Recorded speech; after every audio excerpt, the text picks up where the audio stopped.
తిరుమల 7 కొండలను అపవిత్రం చేస్తే సహించేది లేదన్నారు ఏపీ సీఎం చంద్రబాబు. తిరుమలలో హిందువులు తప్ప మరో మతస్థులు పనిచేయకూడదన్నారు.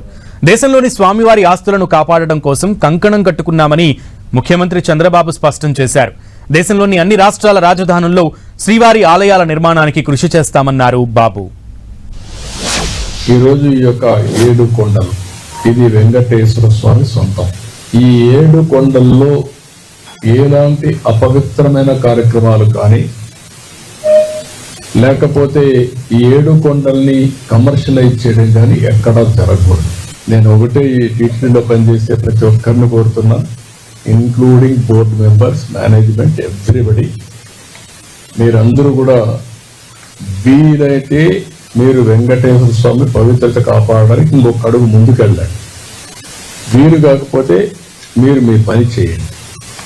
కానీ అపచారం జరిగే పరిస్థితి కానీ అపవిత్రం చేసే పరిస్థితి కానీ మీ వ్యక్తిగత ప్రయోజనాలు చేసుకోవడం కానీ ఇక్కడ జరగకూడదని చాలా స్పష్టంగా చెప్పాను. దాని ప్రకారం వర్కౌట్ చేసి అందరికీ విజ్ఞప్తి చేస్తున్నా. 7 కొండలు ఆనుకొని ముంతాజ్ హోటల్కి అప్పట్లో పర్మిషన్ ఇచ్చారు. విష్ణువి వర్స్టైల్ వెంచర్స్ 10.32, ముంతాజ్ హోటల్స్ 20 ఎకరాలు, MRKR construction industries private limited 5 ఎకరాలు ఇచ్చారు. ఈ 35.32 క్యాన్సిల్ చేస్తున్నాం. ఇక్కడ ఎవ్వరు కూడా కమర్షియలైజ్ చేయడానికి వీలు లేదు. ఈ ప్రిమిసెస్ లో మాత్రం ఎవ్వరు ప్రైవేట్ వ్యక్తులు ఉండడానికి వీలు లేదు. అవసరమైతే ఆల్టర్నేటివ్ ల్యాండ్ ఇస్తామని చెప్పాం. దేశంలో ప్రపంచంలో వెంకటేశ్వర స్వామి ఆస్తులన్నీ కాపాడడానికి కంకణం కట్టుకొని ఉన్నాం. కోర్టులో ఉన్నా ఎక్కడున్నా అదే మరి నేను ముందే చెప్పాను, వెంకటేశ్వర స్వామి దేవాలయంలో పనిచేసే వ్యక్తులు ఓన్లీ హిందూస్ గానే ఉండాలి. ఎవరైనా క్రిస్టియన్స్ కానీ ఇతర మతస్థులు ఉంటే వాళ్ళందరికీ ఎవరిని మనోభావాలు దెబ్బతినకుండా గౌరవప్రదంగా వాళ్ళు రీహాబిలిటేట్ చేస్తాం.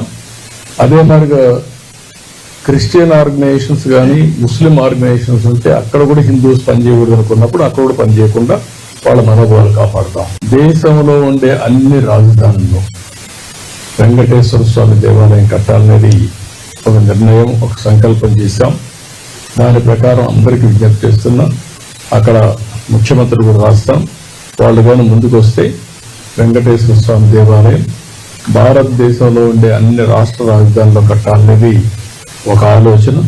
ఈ ఆలోచన టీటీడీ కూడా వర్కౌట్ చేసి ముందుకు తీసుకెళ్తారు. ఒక మన దేశంలోనే కాకుండా విదేశాల్లో కూడా ప్రపంచం మొత్తం వెంకటేశ్వర స్వామి దేవాలయాలు కట్టడానికి హిందువులు ఎక్కడ ఎక్కువ ఉంటే అక్కడ కడతాం. దానివల్ల అక్కడ ఉండే వాళ్ళు కూడా అందుబాటులోకి వస్తాయని చెప్పి కూడా నేను మీకు తెలియజేస్తున్నా.